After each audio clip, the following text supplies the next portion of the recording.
দর্শক, রাজধানীর আসাদ গেট এলাকায় রয়েছেন সহকর্মী মামুন আব্দুল্লাহ। সরাসরি যুক্ত হব তার সঙ্গে। মামুন, পাম্পের লাইন কেমন দেখছেন এবং গ্রাহকদের প্রতিক্রিয়া আমাদের জানাবেন।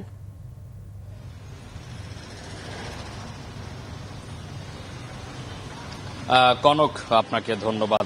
পাম্পের লাইন আমি যেমনটি দেখছি আপনাকে ঠিক তেমনটি আমাদের ক্যামেরার অ্যাঙ্গেলে দেখাতে চাই। 360 ডিগ্রি অ্যাঙ্গেলে যদি আপনাকে দেখাই পাম্পের লাইন, আমরা আসাদ গেটে আছি। এখানে আমার হাতের ডান পাশে বাম পাশে দুই পাশেই অসংখ্য হাজারো বাইক, হাজারো কার এখানে অপেক্ষমান সেই ভোর থেকে, সেই রাত থেকে অপেক্ষা করছে।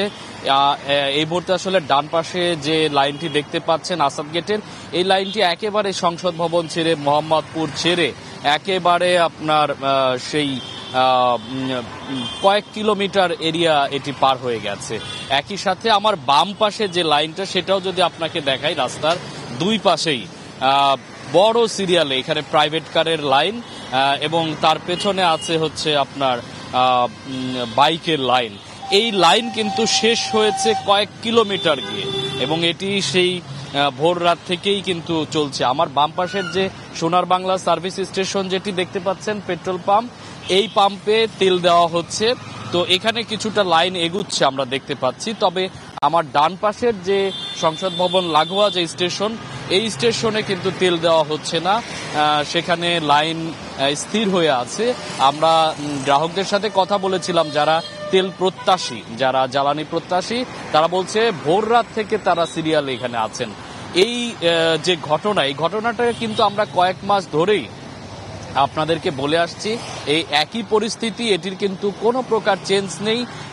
ইরান এবং ইসরায়েল যে যুদ্ধ, যুক্তরাষ্ট্রের মধ্যকার যে ইরানের সাথে যে যুদ্ধ, এই যুদ্ধের প্রভাবে তেলের যে একটা বড় ধরনের নেতিবাচক প্রভাব পড়েছে, বাংলাদেশ কিন্তু এটি বড় একটি সাক্ষী হতে যাচ্ছে।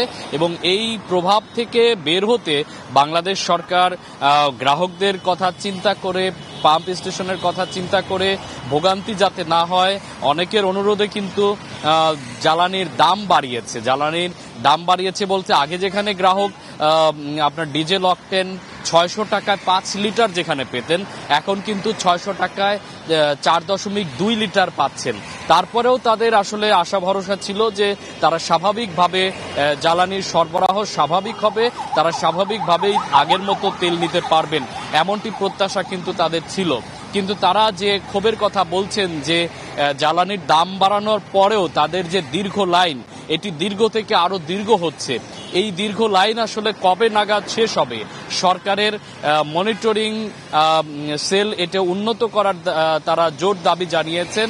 যে সরকার শুধু সংসদেই বারবার বলছেন যে তেলের কোনো মজুদের কোনো ঘাটতি নেই, কিন্তু বাস্তবে আপনাকে যে লাইন দেখালাম আমার ডান পাশে, আমার বাম পাশে, কয়েক কিলোমিটার এলাকা জুড়ে কিন্তু এই লাইন। এটি শুধুমাত্র এই সংসদ ভবন এলাকা না, আমরা রাজধানীর আরো বেশ কিছু এলাকা ঘুরেছি, একই চিত্র কিন্তু সারা দেশেই। সেখানে কয়েক কিলোমিটার এলাকা জুড়েই এই দীর্ঘ লাইন। তবে নানা ধরনের কিন্তু দোষারোপ চলছে। পেট্রোল পাম্প মালিকরা বলছেন যাদের তেল প্রয়োজন যতটুকু, তার চেয়ে বেশি নিচ্ছেন, অতিরিক্ত নিয়ে তারা মজুত করছেন।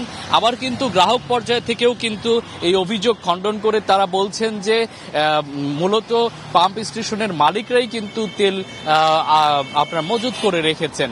কিন্তু গ্রাহকরা বলছিলেন যে দাম বাড়ার ফলে কিন্তু এই মজুদ তেল হয়তোবা সরবরাহ স্বাভাবিক হবে, সেটি কিন্তু দেখা যায়নি এখন পর্যন্ত। সচেতন যারা গ্রাহক, তারা বলছেন যে সরকারকে ব্যাপারে এখনই পদক্ষেপ নিতে হবে, কারণ এই বারবার দাম বাড়িয়েও যদি আপনার এই তেলের সরবরাহ স্বাভাবিক করা না যায়, তাহলে কিন্তু ভবিষ্যতে এবং সামনের দিনে যদি যুদ্ধ যদি দীর্ঘ হয়, তাহলে আরো বেশি ক্রাইসিস কিন্তু দেখা যাবে এই তেল নিয়ে। তো এই ছিল আমার কাছে আসাদ গেট থেকে তেল সরবরাহর অবস্থা নিয়ে সবশেষ। মামুন, আপনাকে ধন্যবাদ।